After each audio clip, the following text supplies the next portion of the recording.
My GF said, I love you, but I'm not ready for the boring couple life. I want to have fun before settling with someone safe like you. So I gave her all the freedom she wanted and lived my life without her. Months later, she wants us back. Hey Reddit, my girlfriend of 4 years told me she wanted to feel young and wild before settling down with me. She thought I'd just sit here waiting for her to come back. She completely lost it when she found out I'd already moved on. Here's how it all went down. I, 32 male, spent 4 years with Tiffany, 29 female, thinking we were building something real. Met when we both had our shit together. I'm an insurance claims adjuster in Charlotte. She did marketing for some tech company. The first 3 years were golden. We were that couple everyone else wanted to be. Weekend trips to Asheville, hiking, actual conversations over dinner, instead of staring at phones like zombies. She'd bring me coffee in bed on Saturdays. I'd surprise her with concert tickets.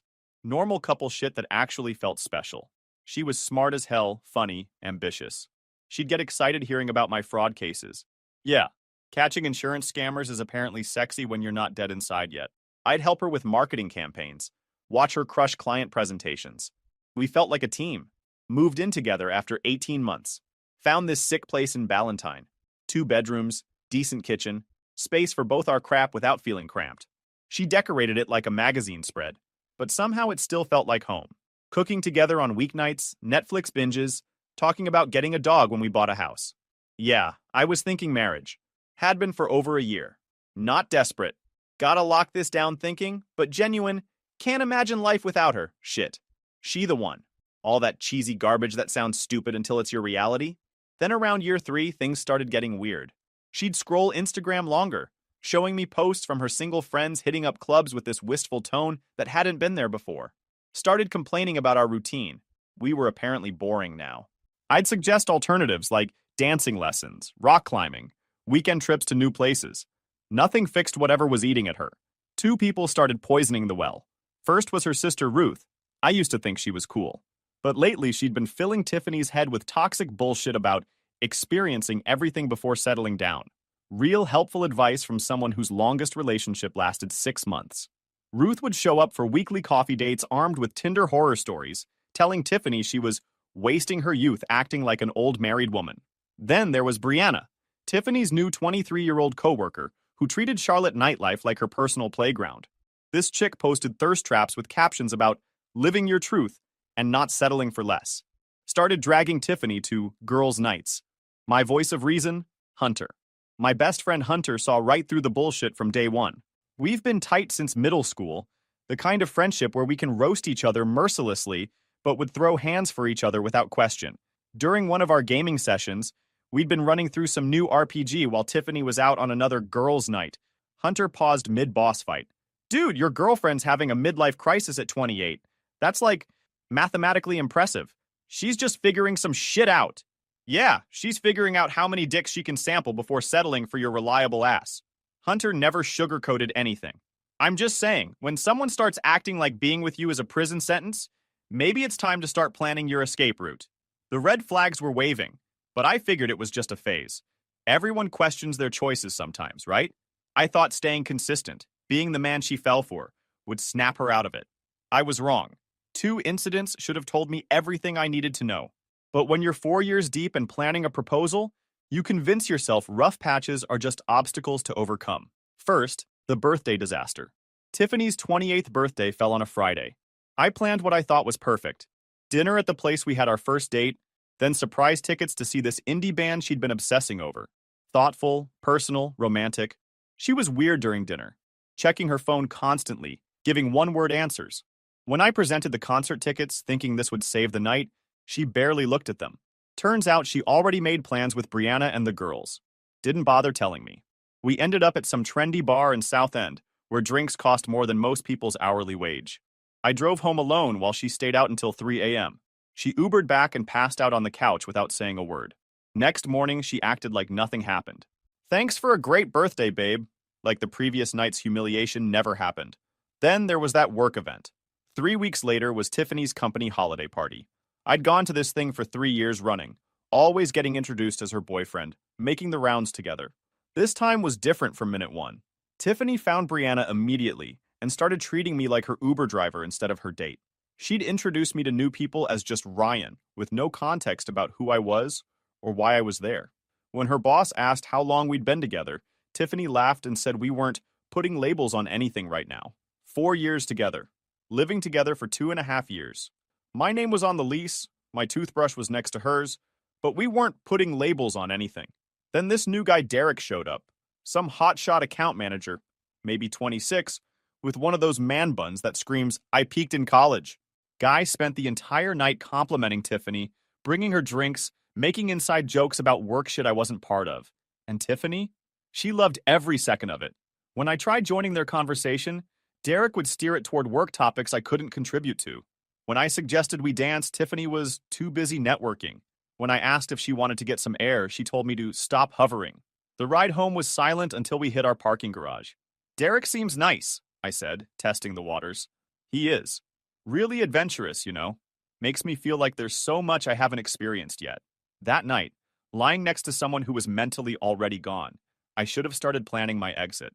Instead, I started researching rock climbing gyms, trying to figure out how to become the exciting guy she wanted, instead of accepting that the problem wasn't who I was.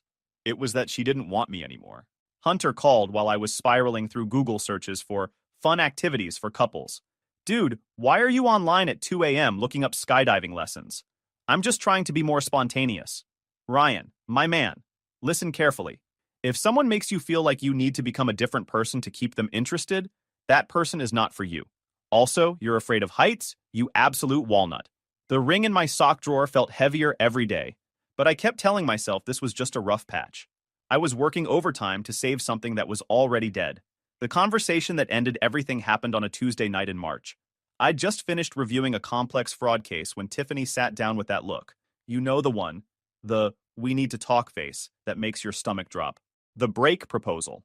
She launched into what was clearly a rehearsed speech about how she'd never really lived and needed to experience what it's like to be young and free before settling down with someone safe like me.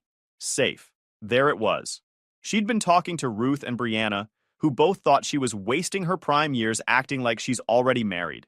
She needed to get some things out of her system before she could really appreciate what I offered. The entitlement was staggering. She wanted to test drive other guys while keeping me on layaway like a backup appliance. So what are you saying exactly? I think we should take a break. Not forever, she rushed to clarify. Just until I figure this out. I need to know what else is out there so I can come back to you with no regrets. I just want to have fun before the boring couple life. She actually thought this was a favor to our relationship. She'd convinced herself that screwing around with exciting guys would somehow make her appreciate boring, reliable me.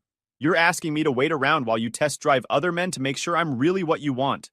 She fumbled for words, probably realizing how it sounded when stated plainly. But then she doubled down with some bullshit about how, if I really loved her, I'd want her to be sure about us. She wanted maybe 6 months, maybe a year, however long it took. A whole freaking year of putting my life on hold while she auditioned other dick to make sure mine was worth keeping. So it's a breakup with the option to come back if your better plans don't work out. No, I'm not breaking up with you. I'm just asking for space to grow as a person. While dating other people, while exploring my options, yes. At least she was being honest now. I sat there looking at this woman I'd been planning to propose to in 3 weeks. The ring was literally 20 feet away, waiting for the right moment that would apparently never come. 4 years of building something I thought was real, permanent, worth protecting. And she wanted to throw it all away to see if the grass was greener, with the expectation that I'd still be here when she decided to come back. Okay, I said. She looked surprised, like she'd expected more of a fight. You want space to figure things out? You got it. Take all the time you need. What I understood was that the woman I'd fallen in love with had been replaced by someone who saw me as a retirement account instead of a partner. She packed a bag that night and went to stay with Ruth, until we figured out the logistics. After she left, I sat in our apartment and pulled that ring box out of my sock drawer. $8,000 and 3 months of planning for a future that had never really existed. The next day, I returned that ring and got my money back. Took that $8,000 and built the ultimate gaming setup. Top-tier graphics card, custom cooling, the works. Tiffany used to complain that my old PC was too loud and took up too much space. Now I had a beast that could run anything maxed out. Hunter came over to help me set everything up. Didn't say a word about Tiffany leaving, just showed up with drinks and cable management tools. Holy shit, dude. This thing could probably run NASA simulations. He was installing my new graphics card with the precision of a surgeon. What's the cooling setup? Custom loop, dual radiators. Things going to be silent as a library. Silent as your love life is about to be. He paused his work to look at me seriously. Which, for the record, is probably a good thing. Now we can finally get back to completing that co-op campaign without someone complaining about us ignoring her. I also got a dog. Always wanted one, but Tiffany was allergic. She wasn't. She just didn't want the responsibility. Found this German Shepherd mix at a rescue. 2 years old. Already house-trained. Named him Ziggy. Having a dog changed everything. Forced me to get up early for walks, gave me a reason to explore new trails, and turned out to be the best wingman ever. For the first time in months, I felt something I hadn't felt in ages. Relief. The morning after Tiffany left, I sat drinking coffee and thinking clearly for the first time in months. No more walking on eggshells, no more trying to be exciting enough to hold her attention, no more managing someone else's quarter-life crisis. Within a week, I'd joined a boxing gym in South End. A real gym where guys went to hit shit and get strong. The kind of place that smelled like sweat and leather. The owner, Mike, was this 50-year-old ex-Marine who'd done 2 tours in Afghanistan. No bullshit philosophy. Show up, work hard, get better, or get out. He introduced me to his crew. Tommy the firefighter, Marcus the software engineer, Big Jim the construction foreman.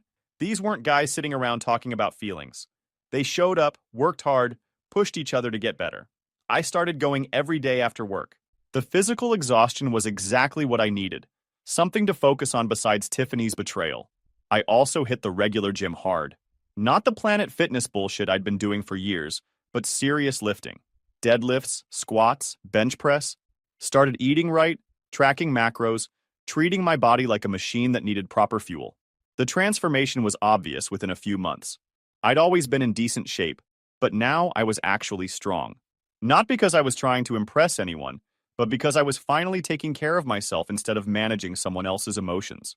Hunter was my constant gaming partner through all this. He'd roll up to my place after my workouts with takeout, and we'd crush whatever new release had dropped. The dude had this uncanny ability to make everything funny, even when I was having rough days. "Bro, you're getting legitimately jacked," he said one night, while we were waiting for a match to load. "Like, remember when you used to struggle opening pickle jars? Now you look like you could deadlift a car. It's therapeutic, hitting things legally. Yeah, well, just don't get too swole.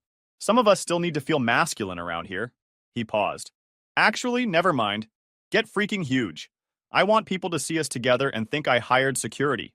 Hunter had started a group chat with me, Tommy, Marcus, and Big Jim called Ryan's Glow Up Committee. The messages were a constant stream of roasting and encouragement. "Hunter, posted another shirtless gym pic yet? The ladies of Charlotte need to know what they're missing." "Tommy, dude's gonna need a bigger doorway soon." "Marcus, still think you should start an OnlyFans." Insurance adjusters gone wild. Big Jim, "Y'all are idiots, but Ryan's definitely winning this breakup." Meanwhile, Tiffany was documenting her self-discovery journey on Instagram. Posts from clubs in Noda, always with Brianna and Derek from her office, who'd apparently become her tour guide to the exciting single life. Her posts had this desperate quality, like she was trying to convince herself as much as her followers that she was living her best life. But my social media was telling a completely different story.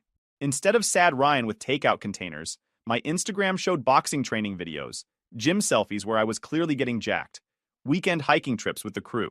According to Ruth, who started calling occasionally, probably fishing for information, Tiffany was confused about why I seemed so happy without her. She'd expected me to be devastated. 6 weeks in, Tiffany started reaching out. Casual texts at first, asking how I was doing, mentioning shared memories, sending photos of places we'd been together. But I was genuinely busy.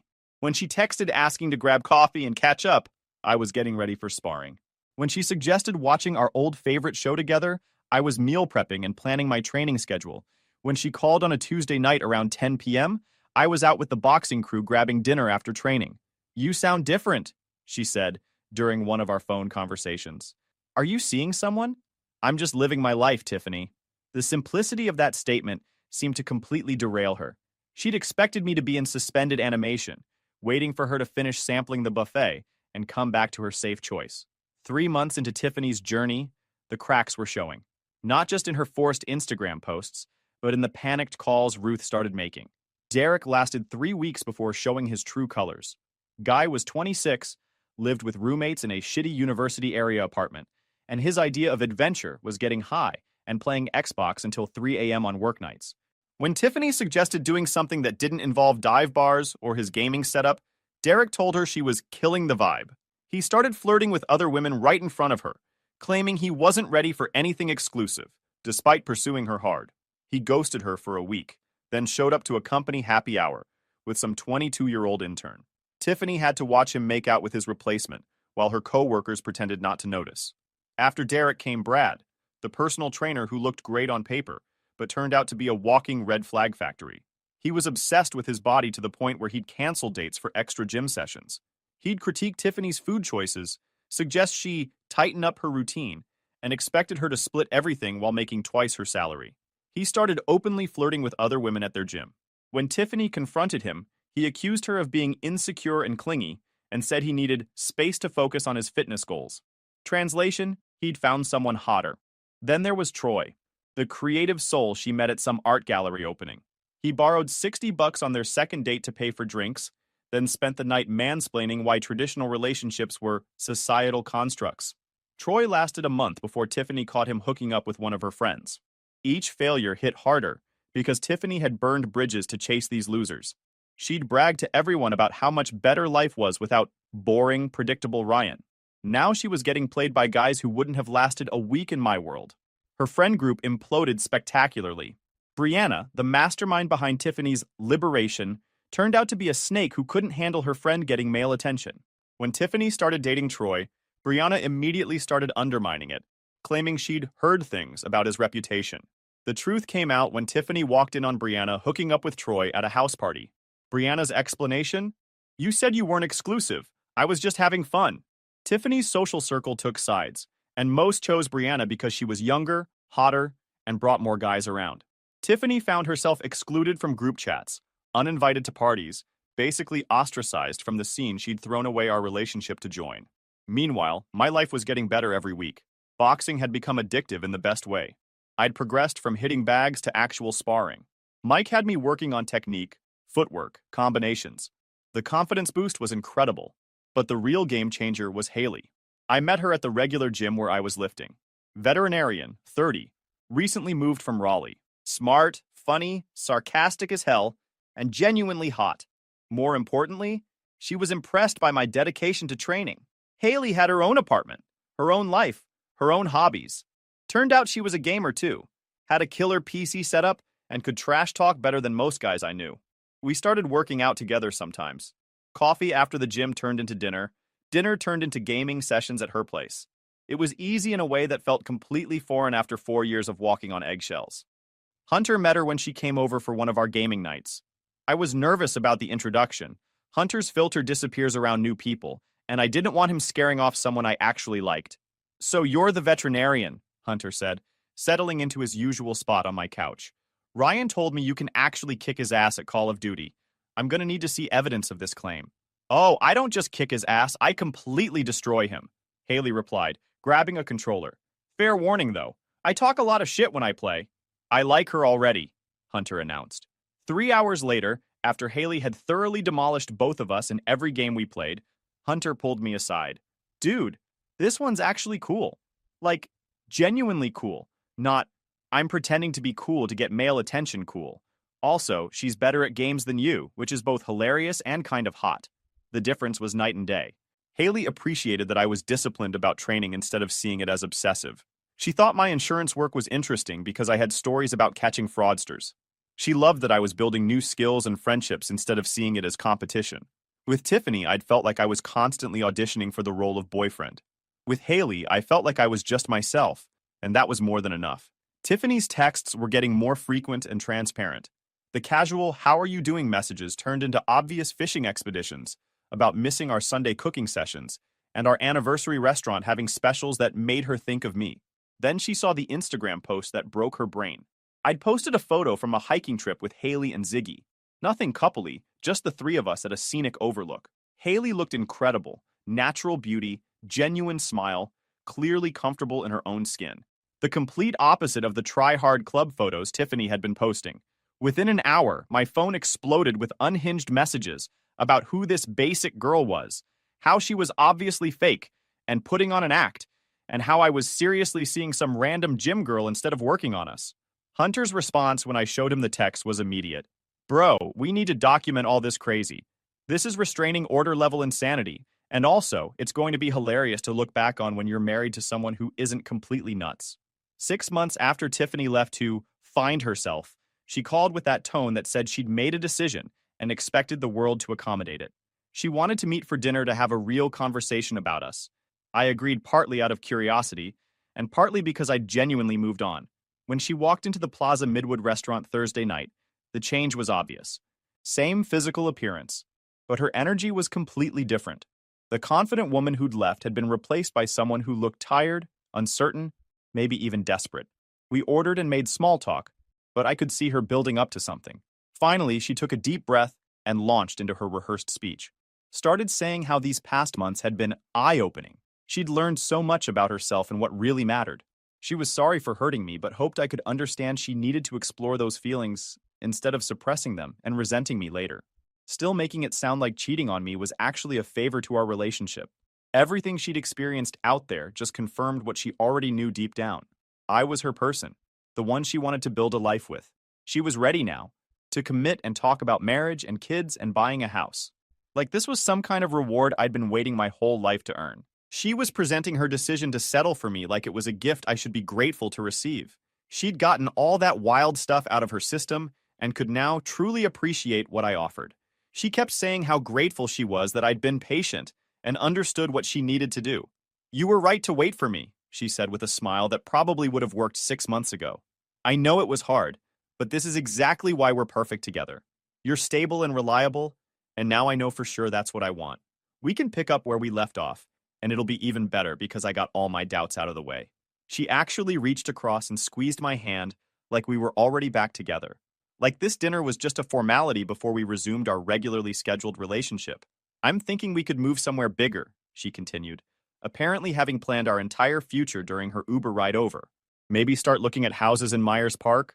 I know you've been saving money, and my career is really taking off now. We could be engaged by Christmas if we wanted. I listened to her entire presentation without interrupting, watching this woman who had once been the center of my universe, trying to reclaim a position that no longer existed.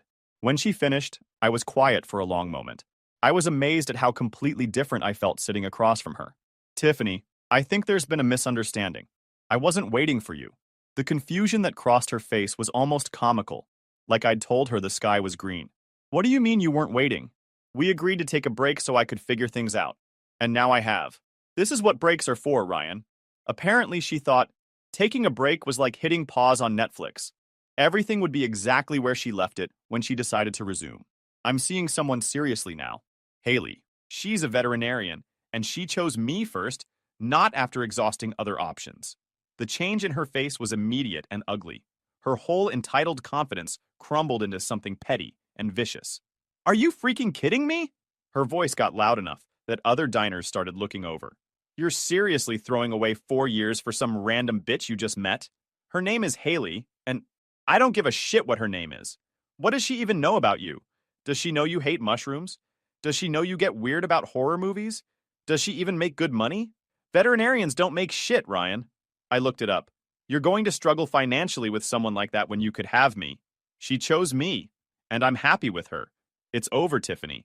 But I chose you, Tiffany said, her voice getting shrill. I could have stayed with any of those other guys, but I chose to come back to you. The lies were pathetic. You didn't choose me. You chose to explore your options while keeping me as backup. That taught me the difference between being someone's safety net and being genuinely wanted. But we have history, she practically shouted, causing the couple at the next table to look over again. 4 years together. You can't just throw that away for some random slut you barely know. The jealousy was eating her alive. She kept demanding details about Haley, where we met, how long we'd been dating, whether we were sleeping together. Like she had some kind of right to audit my life. You know what this is? She said, leaning forward with this ugly sneer. This is you trying to hurt me. You're dating some rebound bitch to make me jealous. And honestly, it's working. But you're going to get bored of her in like 3 months, and then what? You'll have thrown away the best thing that ever happened to you for what, some mediocre pussy? I just stared at her. This was the woman I'd almost proposed to. I know you, Ryan, better than anyone. You think she's going to put up with your obsession with insurance fraud cases? You think she's going to love you the way I do? Her entitlement was breathtaking. She genuinely believed that 4 years of history gave her permanent claim to my future, regardless of how she'd treated me. This is exactly what Ruth said would happen, she continued, getting more frantic. She said you'd try to hurt me by dating someone else, but that eventually you'd realize what you gave up. Well, congratulations. It hurts. Are you happy now? I'm just trying to build a life with someone who actually wants me. I do want you. That's what this whole conversation is about. You want me now. After you confirmed I was the best you could do. That's not... God, you're being such a dick about this. I came here to fix things between us, and you're acting like I committed some crime by figuring out what I wanted. She actually believed she was the victim in this situation. Fine, she said, switching tactics again. If you want to be petty and date some rebound girl, whatever. But don't come crawling back to me when you realize what you're missing. Don't call me in a few months when you're bored of playing house with some basic bitch who doesn't challenge you. The delusion was clinical at this point. You're making the biggest mistake of your life, she said as she grabbed her purse. Other people actually appreciate what I bring to the table. She'd shown me exactly who she'd become. Someone who thought love was a negotiation, where the other person's feelings were just obstacles to getting what she wanted. I texted Hunter on my way home. Nuclear meltdown complete. Bitch actually thought I'd been sitting around waiting for her to finish test driving other dick. His response was immediate. Lamau, please tell me you recorded this shit. Also, coming over with victory drinks. This calls for celebration. The weeks after that dinner were like watching someone's mental state completely unravel. Tiffany's reaction went through all the classic stages, but then kept going into genuinely disturbing territory. First came the angry texts. I was throwing away something real for someone I barely knew. I was being petty and vindictive for not accepting her apology. I was going to regret this when the honeymoon phase ended. Then came bargaining. She'd do anything to prove how serious she was about us. She'd cut contact with Brianna and all the toxic influences. When that didn't work, she tried manipulation. Ruth was worried about how I'd isolated myself. My mom, who Tiffany definitely hadn't run into at Target, was asking about her. Tiffany herself was struggling with depression and might need professional help if I didn't give her closure. I responded to exactly none of it, which apparently drove her completely insane. Hunter was my constant voice of reason during this whole shit show. Dude, she's basically DMing you the 5 stages of grief in real time, he said while we were gaming one night. Also, I think she's stuck on stage 1. Anger's supposed to be temporary, not a freaking lifestyle choice. The messages escalated from pathetic to unhinged to genuinely creepy. She started showing up places she knew I'd be. The grocery store I always went to, the coffee shop near my apartment, even Mike's boxing gym. Just coincidentally being there, trying to force conversations. She'd text me screenshots of Haley's Instagram posts with commentary about how fake Haley looked. She somehow found out Haley's work schedule and started leaving comments on the veterinary clinic's social media pages, asking pointed questions about staff professionalism and whether they properly screened their employees. Hunter caught wind. Bro, she's officially entered Psycho X territory. Time to start documenting everything. He pulled up his phone. Screenshot every crazy text. Save every weird comment she makes. This bitch is 2 steps away from boiling a rabbit on someone's stove. The real psycho shit started when she created fake Instagram accounts to stalk both of us. She'd like old photos from years back, then unlike them. She'd watch all my stories within minutes of posting. She made fake accounts with random names and started following Haley, commenting on her posts with passive-aggressive bullshit. Wow, your boyfriend is so lucky. I hope he knows how good he has it. On a photo of Haley hiking. Some women just have that natural glow. No filters needed, unlike some people LOL on a makeup-free selfie. Haley caught on immediately because she's not an idiot. Instead of being intimidated, she decided to have some fun with it. When one of Tiffany's fake accounts commented, "Your dog is so cute. Does your boyfriend help take care of him?" Haley replied, "Thanks. Yeah, my boyfriend is amazing with animals. Way better than my ex's ex who was apparently allergic to responsibility." Tiffany's fake account started getting more aggressive. The back and forth was freaking brutal. Haley was absolutely roasting Tiffany without even knowing her real name, just based on the obvious desperation behind these fake accounts. Every response was perfectly crafted to hit exactly where it would hurt most. The breaking point came when Tiffany started showing up at Haley's work.